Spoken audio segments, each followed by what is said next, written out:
My name is Julia. I'm 32, a financial consultant based in Seattle. And for most of my life, I believed that love meant being useful. It wasn't something my mom ever said out loud. But it was written into every chore chart, every whispered comparison to my younger brother Travis. And every time I got praised, not for who I was but for what I did. I got my first part-time job at 15, bagging groceries while Travis played video games. When I got into Berkeley with a full ride, my mom cried happy tears, then asked if I'd consider declining the dorms and staying home to save money. That way I could help with bills. I said yes. It felt like the right thing to do. And maybe, just maybe, she'd be proud enough to say she loved me without conditions. She never did. Travis wanted to study art in New York. Mom didn't ask if we could afford it. She asked if I could help. By then, I had an entry-level job at a credit union and was still living at home. So, I transferred part of my savings every month without thinking twice. I told myself that's what good daughters did. What responsible daughters did. By 29, I had paid off Mom's car loan, covered 2 years of Travis's rent in Brooklyn, and co-signed on an apartment downtown because family should stick together. When people asked why I hadn't bought my own place, I smiled and said I was helping out. That I had time. That I was lucky to give back. I said it so often I almost believed it. Then came that afternoon. It was a Tuesday, I think. I was coming back from Trader Joe's, arms full of groceries, organic. Of course, because Mom had recently started talking about gut health. As I reached for the door, I paused. Their voices drifted through the hallway. The tone caught me first, low and private but not sad. Calculating, like I wasn't meant to hear it. Julia always payee, Mom said. Her voice was clearer than I'd ever heard it. She's been like that since high school. You just have to know which buttons to push. I didn't move. My fingers stayed on the doorknob, and the bag of produce in my arms began to slip. What if she wants to move back in? Travis asked. Or gets married or something, Mom laughed. Not soft. Not kind. A short, dry laugh, like someone who'd figured out a system that worked. Oh please, Julia's married to her work. Besides, I raised her right. She believes family comes first. She'll never throw us out. My chest tightened. I looked down at the groceries in my arms: almond milk, frozen salmon, that specific probiotic yogurt Mom liked. It all felt heavier. Ridiculous. Even. Should we get her to sign over the deed? Travis asked. Mom replied. Already working on it. She's smart with money but stupid with love. All I have to do is get a little sentimental. She'll do whatever I ask. The bag tore. An apple rolled out, hit the floor, then gently tapped the bottom of the door. Inside. Silence. Then Julia, Mom called. Is that you? Honey, I didn't answer. I didn't even breathe. I stood frozen, my hand still on the doorknob.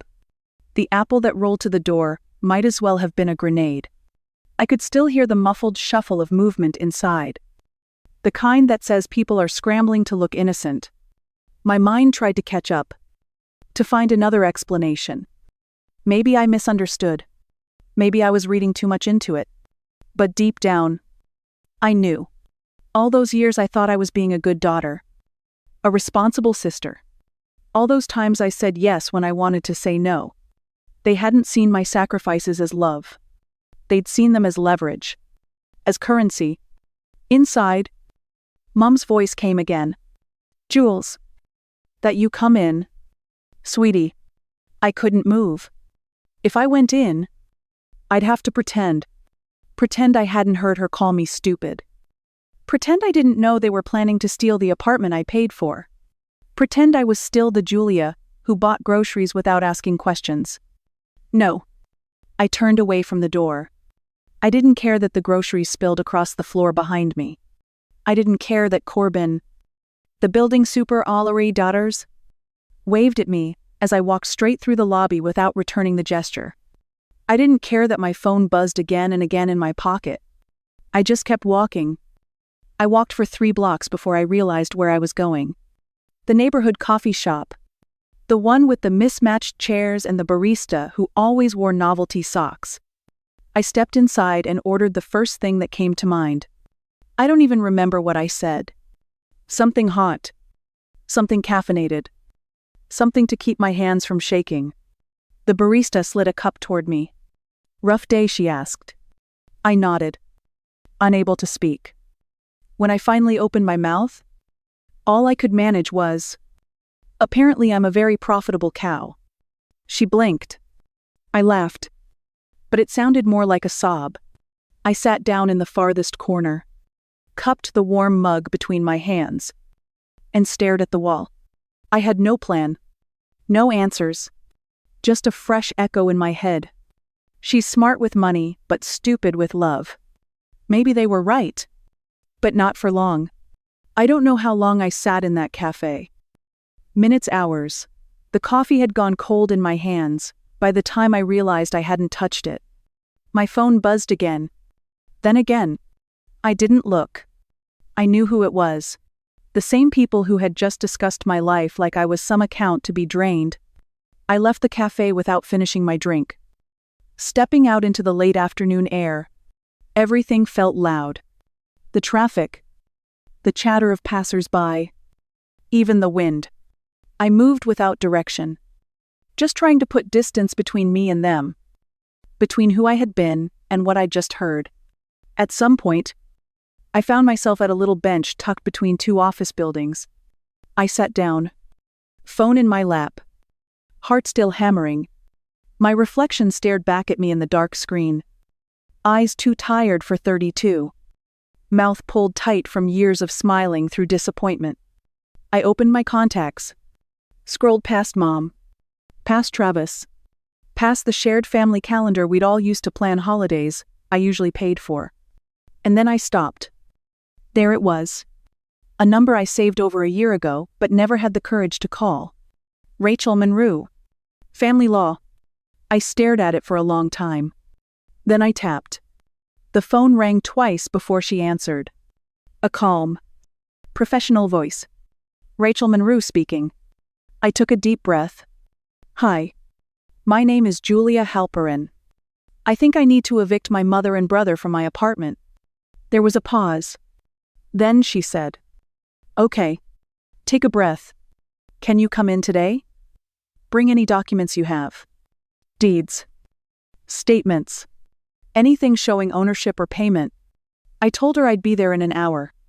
As I ended the call, my phone buzzed again. I finally looked. There were 5 unread texts from Mom. "Where are you? Are you okay? You didn't leave the groceries outside. Did you call me when you can? Also, my birthday's coming up. Thought we could talk about something special with the apartment." Something special? Of course. My thumb hovered over the screen. Then I locked it. I stood up, suddenly aware of how heavy my legs felt. Like I'd been dragging the weight of their expectations for so long. I hadn't realized I could set it down. As I walked toward the parking garage, I thought about everything I had missed in the last 10 years. Vacations I never took. Friends I stopped calling. Relationships I let die before they had the chance to bloom. Also, I could stay available, just in case they needed me. But they didn't need me. They needed my money, my sense of duty, my blind loyalty. Another buzz. This time from Travis. "Hey. You coming home? Mom's kind of freaking out. We need to talk." I deleted the message without replying. Then, almost without thinking, I opened my banking app and stared at the balances. My name on every bill. My name on the mortgage. My name on the taxes. But no room for me in that apartment. Not even a bedroom. I lived in a studio across town while they sprawled out across 3 rooms and a rooftop deck I'd paid for. I let out a bitter laugh. The kind that comes from realizing how stupid you've been. But also how ready you are to stop. I got in my car, pulled up the address Rachel had texted me, and whispered to myself, "This ends now. Rachel's office was in a brick building just outside downtown. The kind of place you'd miss if you weren't looking for it. Tucked between a dry cleaner and a bakery that smelled like fresh cinnamon. I stood outside for a full minute before walking in. My palms were sweating. My chest felt tight. I had never needed a lawyer before, let alone one to protect me from my own family. The waiting room was quiet. Almost too quiet. A plant sat wilting in the corner. The receptionist offered me a bottled water I didn't touch. When Rachel stepped out to greet me, she looked exactly like the kind of person I hoped she would be: composed, sharp-eyed, and unshakably calm. She led me into her office, a space filled with law books and a faint scent of coffee. I pulled out the folder I'd packed that morning: deed papers, tax records, copies of credit card statements, and the mortgage contract with only my name on it. Rachel flipped through everything in silence. Occasionally, her brow lifted. Once, she muttered Jesus under her breath. Finally, she looked up. Let me get this straight. You've been paying for a 3-bedroom downtown apartment for the last 5 years. You don't live there. Your mother and brother do. You cover the bills, the maintenance, even their groceries. I nodded. They said it was temporary, that it was what family does. Rachel tapped her pen on the edge of my bank statement. Honey, what they're doing, that's not family. That's financial abuse. I opened my mouth to defend them, to say something about sacrifices or gratitude, but nothing came out. She leaned forward. Here's what we're going to do. First, we secure your accounts.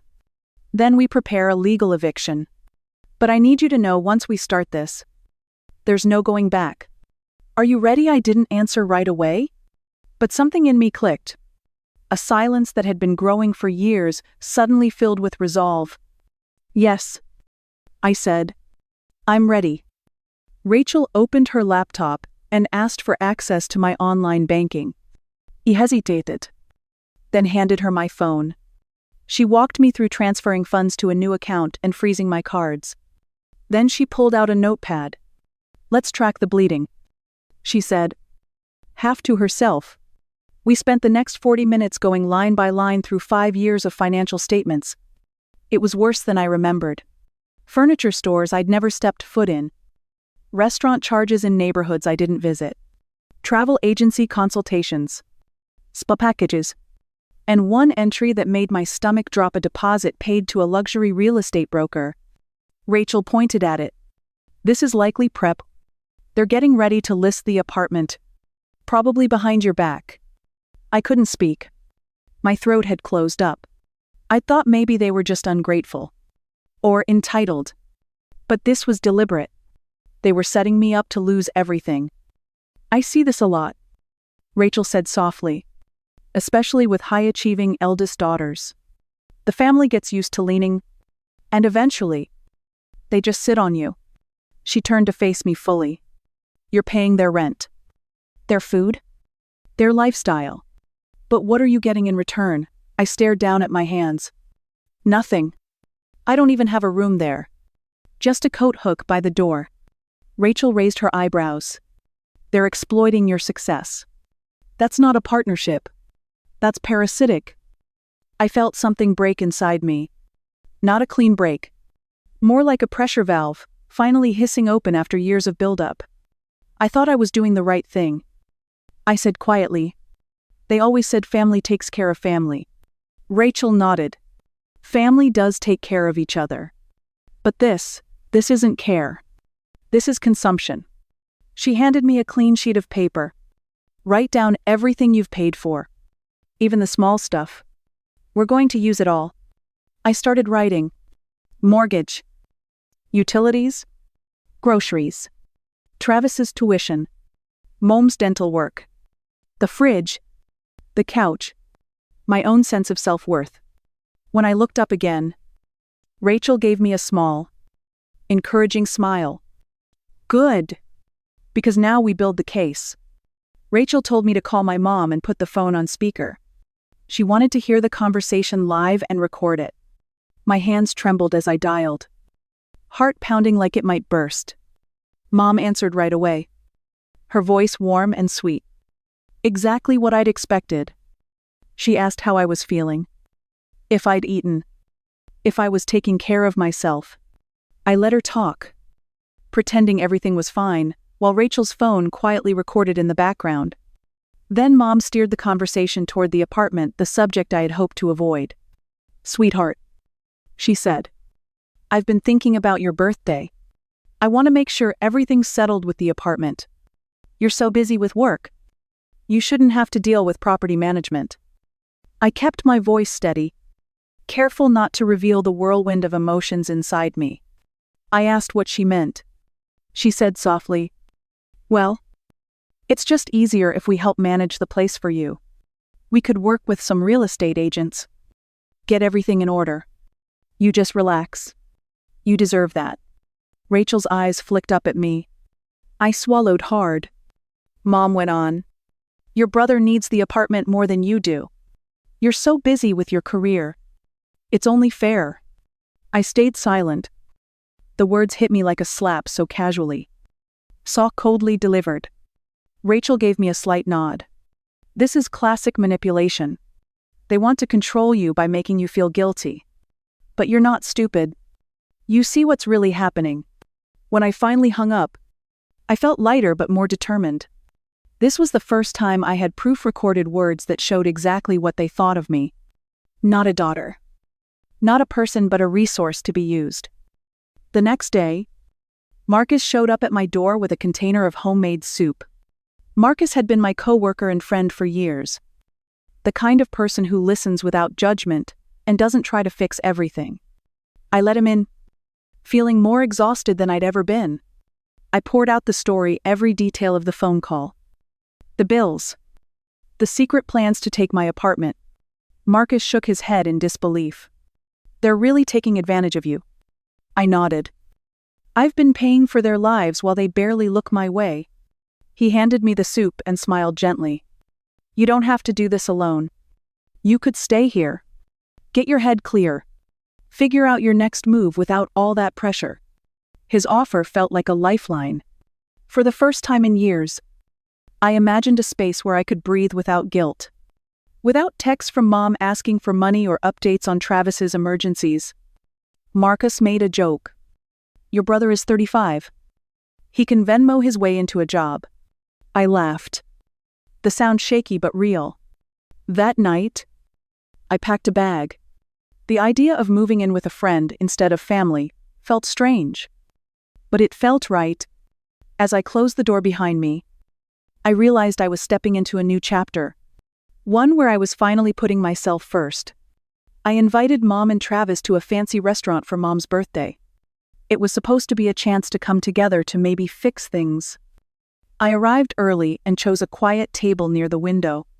The waiter brought a chilled bottle of champagne, sitting like a ticking time bomb between us.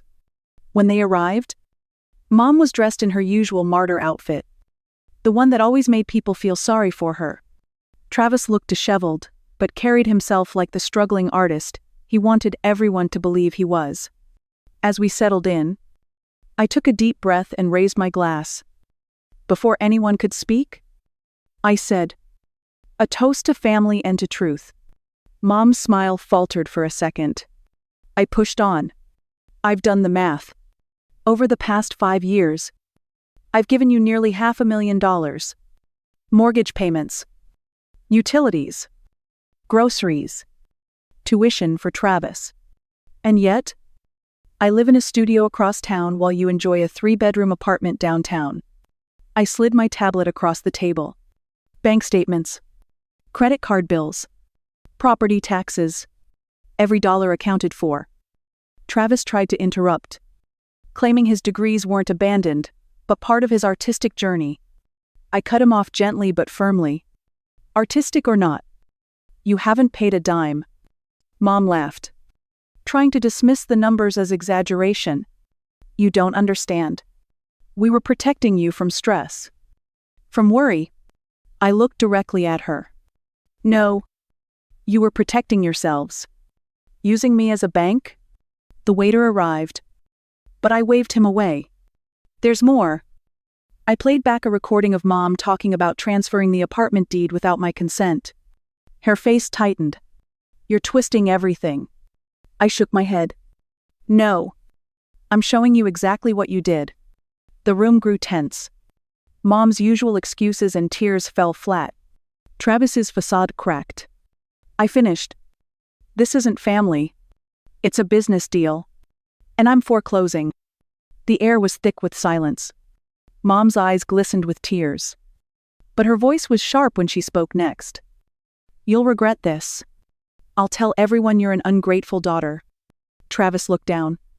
Shoulders slumped. For once, there was no performance. I stood up. Steady but tired. I'm not here for approval anymore. Without another word, I left the table and walked out of the restaurant. The cold night air hit me like a balm.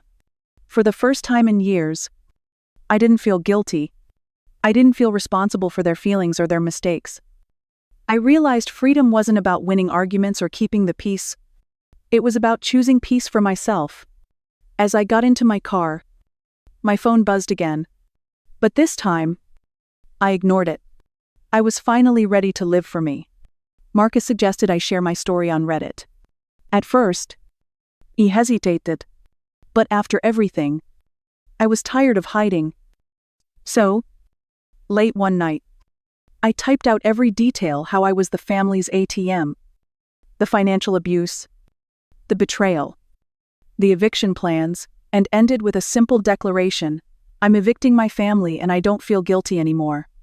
The post went viral overnight.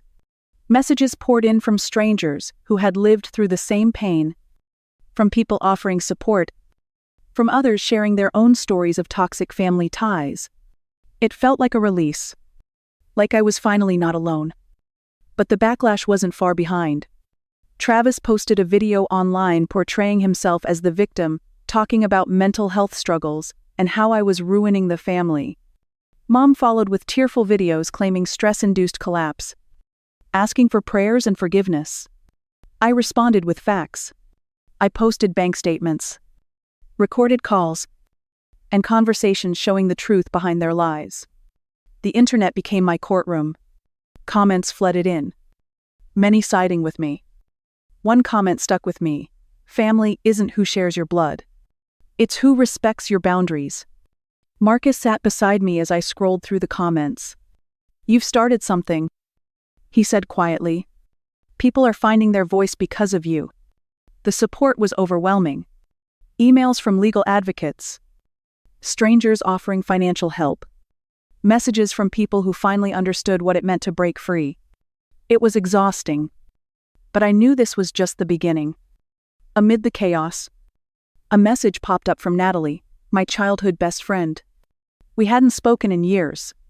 She wrote, "Now I understand why you stopped hanging out. You were too busy surviving." Her words hit me harder than I expected. I'd spent so long believing I was alone, that no one cared. I realized my mom had isolated me not just financially but socially, cutting me off from friends, from support systems, from the parts of myself that wanted to be free. Natalie and I agreed to meet at the cafe we used to love near the library. Sitting across from her, sharing memories and laughter, felt like reclaiming a piece of myself. For the first time in a long time, I allowed myself to feel hope. Moving into my new apartment felt like stepping into a different world. The walls were bare, the rooms empty. But it was mine. I took my time choosing paint colors, hanging up photos from trips I'd taken but never shared. It was the first space I could truly call home. I found my old camera buried in a box, dusty and forgotten, but familiar in my hands. Picking it up again was like reconnecting with a part of me I thought I had lost. I started snapping pictures of the sunlight on the windows, the patterns on my coffee mug, the skyline beyond the balcony. Marcus came over with a stack of art catalogs. He encouraged me to submit my photos for a local gallery, showing, "It's time to share your vision," he said. As I set up my coffee maker, the one Mom used to say was too expensive, I smiled. This wasn't just a machine brewing coffee. It was a symbol. A reminder that I was reclaiming joy, no longer bound by guilt or obligation. Late at night, I'd whisper to myself, I'm not ready for war. I'm ready for peace. They just won't like my terms. The day they moved out was surreal. Mom and Travis packed up their things with practiced theatrics, tears, and angry words. Travis live-streamed the whole ordeal, playing the victim for thousands of followers. But this time, I wasn't silent. I stood at the doorway, calm and resolute, watching them leave the place I had built for myself. When Travis aimed his phone at me, I told him firmly that his starving artist act was over, and it was time to grow up. Mom tried one last time to manipulate, accusing me of being cruel and ungrateful. I held up my phone and said softly, You had choices. You chose manipulation. I chose freedom. For the first time, Travis looked uncertain. He nodded slowly, almost ashamed. As they walked away, I realized this wasn't just an ending, it was a beginning. A chance for me to live on my own terms, with boundaries and peace. I never thought I'd find peace in a kitchen. But here I was, standing in my new apartment, the smell of fresh coffee filling the air from the machine I had finally allowed myself to buy. It was a small victory, but it felt huge. The camera rested on the counter beside me, a symbol of the old me and the new me. I picked it up, fingers tracing the worn edges. I lifted it to my eye and looked through the viewfinder. The world felt sharper, brighter. I started snapping photos of the morning light spilling across the countertop, the steam curling above my cup. Later, I called my dad. We hadn't spoken in years, not since he left. When he answered, his voice was warm but cautious. I saw your post, he said. I'm proud of you. Tears pricked my eyes. I told him about the eviction, about finding myself again. He promised to be there, not as a judge, but as someone who cared. I hung up and looked around my apartment. The walls were still mostly bare. But this was my space, my life, and for the first time, the only expectations I had to meet were my own. Marcus smiled as he brought in a box of pizza. Ready for what's next? I smiled back, feeling something I hadn't felt in a long time, hope. Everything is next.